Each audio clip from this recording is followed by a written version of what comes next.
The day my mother told me to leave, she didn't cry. She didn't hesitate either. She stood in the doorway of the living room, the same doorway where she used to measure my height with a pencil when I was little, and folded her arms across her chest. "You've done enough," she said flatly. "It's time for you to go." Done enough. The words echoed in my head, bouncing off walls that I had helped save. 3 years earlier, this house had been weeks away from foreclosure. The red notice from the bank had arrived on a Tuesday morning, tucked between grocery flyers and a church newsletter. I remember the way her hands shook when she opened it. Final notice. I was 26 at the time, working 2 jobs, one in IT support during the day and freelance web design at night. I had just started saving for my own apartment. She sat at the kitchen table, staring at the letter like it was written in another language. "I didn't tell you," she whispered. "I thought I could fix it."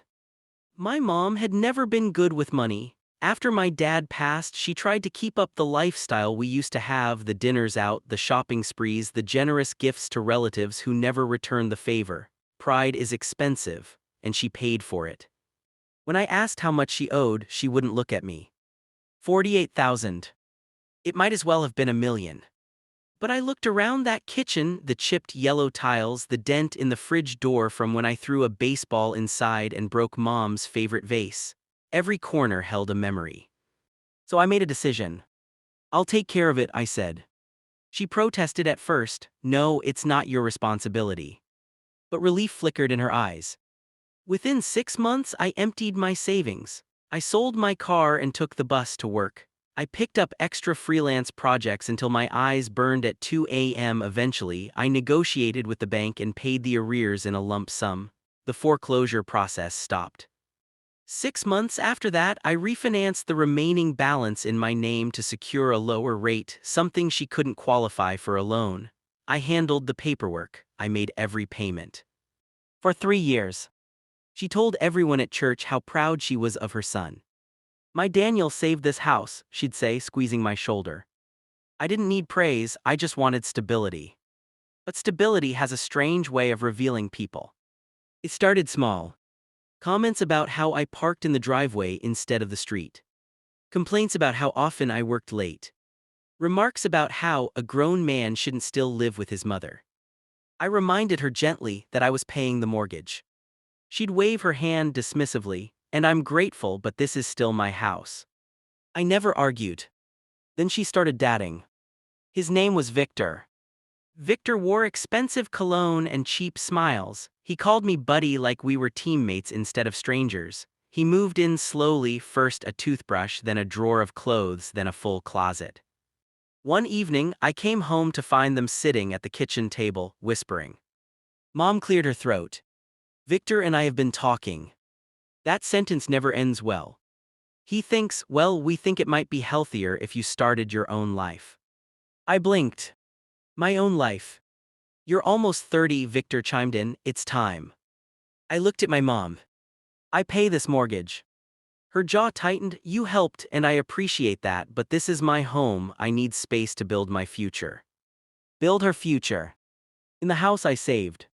I could have fought legally. I had leverage. My name was on the refinanced loan. I had bank records, payment receipts, everything. Instead, I laughed. Not angrily. Not bitterly. Just quietly. "Okay," I said. She seemed surprised by how calm I was. "You're not upset?" I smiled. "No, I'll be out by the end of the month." That night I called a lawyer.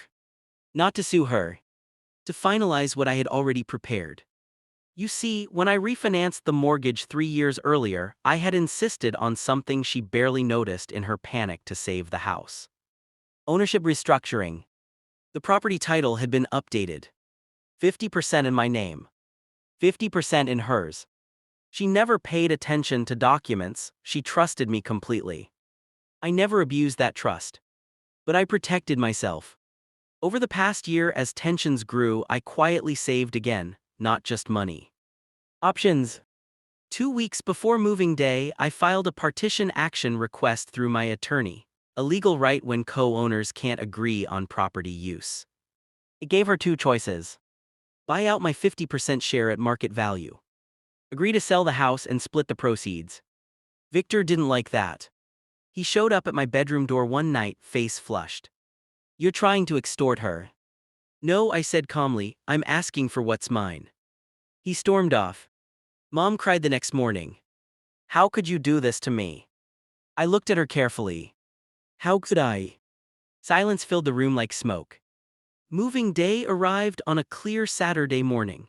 The same oak tree in the yard where Dad used to hang a tire swing cast a long shadow across the driveway. My boxes were neatly stacked. Victor stood on the porch, arms crossed. Mom avoided my eyes. Then a black SUV pulled up. My lawyer stepped out with a folder. I handed Mom a copy of the appraisal report. The house had increased significantly in value. The equity was substantial. Her face went pale as she flipped through the pages.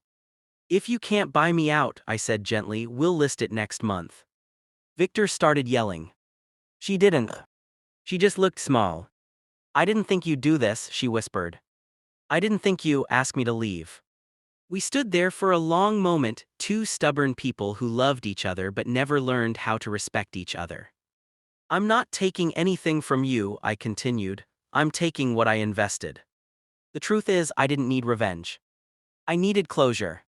2 weeks later, she agreed to sell. Victor moved out almost immediately after realizing there would be no free house in his future.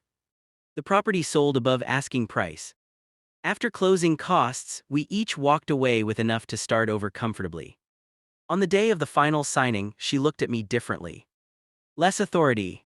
More understanding. "I was afraid," she admitted softly, "afraid that if you built your own life, I'd be alone." "You pushed me away to keep me close," I said. Tears slipped down her cheeks. "I'm sorry." And in that moment, I realized something. I wasn't laughing on moving day because I had won. I was laughing because I was finally free. Free from guilt. Free from obligation disguised as love. Free to build something that was mine from the ground up. 3 months later, I bought a modest townhouse across town, my own name on the deed, no shared titles, no emotional contracts hidden in paperwork. Mom rented a smaller place near her church. We still talk, not every day, but enough. Our relationship is healthier now, built on boundaries instead of dependency. Sometimes she visits. She'll sit in my living room and look around with quiet pride. "You did good," she says. And this time when I smile, it's not quiet laughter. It's peace. Because the truth is, she didn't throw me out. She forced me to step into a life I was postponing. And I smiled on moving day because, for the first time, I wasn't saving someone else's house. I was finally building my own.